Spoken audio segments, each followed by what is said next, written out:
One day, the father told his foolish son to go and cut some branches from the tree and bring them. One day का मतलब होता है एक दिन। एक दिन the father told his foolish son, पिता ने अपने मूर्ख बेटे से कहा, टू गो, जाओ, एंड और कट सम ब्रांचेस, कुछ शाखाएं तोड़कर, फ्रॉम द ट्री, पेड़ से, एंड ब्रिंग देम, और उनको लाओ। Bring them. The son agreed, बेटा सहमत हो गया, बेटा राजी हो। He took the chopper, chopper का मतलब होता है काटने वाला औजार।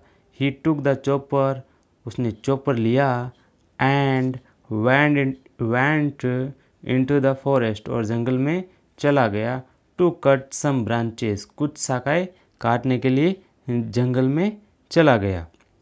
ही क्विकली क्लाइम्ड द ट्री, वो तेजी से पेड़ पर चढ़ गया। क्विकली का मतलब होता है तेजी से, क्लाइम्ड का मतलब होता है चढ़ गया, द ट्री यानी पेड़ पर, एंड और set on the branch which he began cutting, और बैठ गया द ब्रांच यानी शाखा पर, विच यानी जिसे, ही बिगेन कटिंग जिसे वे काटने लगा।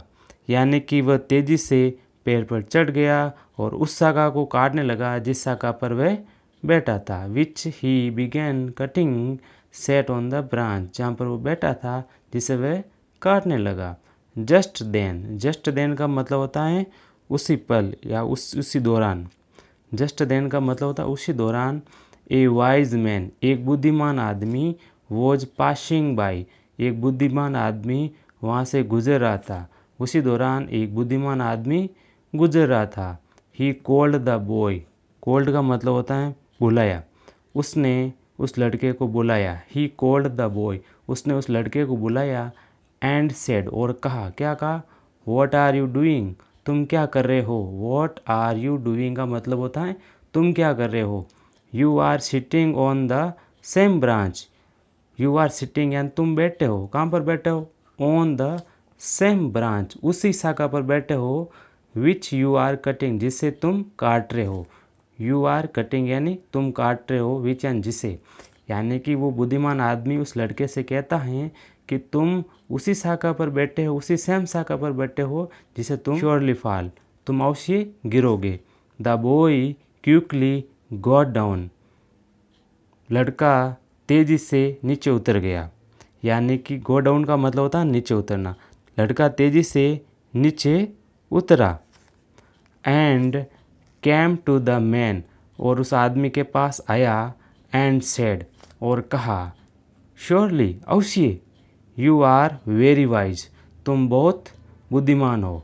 यू आर वेरी वाइज का मतलब होता है तुम बहुत बुद्धिमान हो। ये कौन कह रहा है, वो लड़का कह रहा है। किससे कह रहा है, उस बुद्धिमान आदमी को कह रहा है। हाउ टू बी वाइज, यानी कैसे बुद्धिमान बनना है, ये मुझे सिखाओ आप। The man began to teach him, आदमी उसे सिखाने लगा। बिगेन यानी शुरू करना, कुछ गुड यानी अच्छी, और लेसन्स का मतलब होता है शिक्षाएं, उसे कुछ अच्छी शिक्षाएं दी। The boy listened carefully, carefully का मतलब होता है ध्यान से सुनना। लड़के ने ध्यान से सुना, एंड और प्रोमिस्ड, और वादा किया, to be wiser in the future, यानी कि भविष्य में समझदार बनने का वादा किया। The boy listened carefully and promised to be wiser in the future, और भविष्य में बुद्धिमान होने का वादा भी किया। नहीं होती, it is never too late to learn good and right things from others, दूसरों से अच्छी और सही चीज़ें सीखने में कभी देरी नहीं होती हैं। इस प्रकार से ये कहानी है, इस कहानी से आपको ये शिक्षा मिलती है।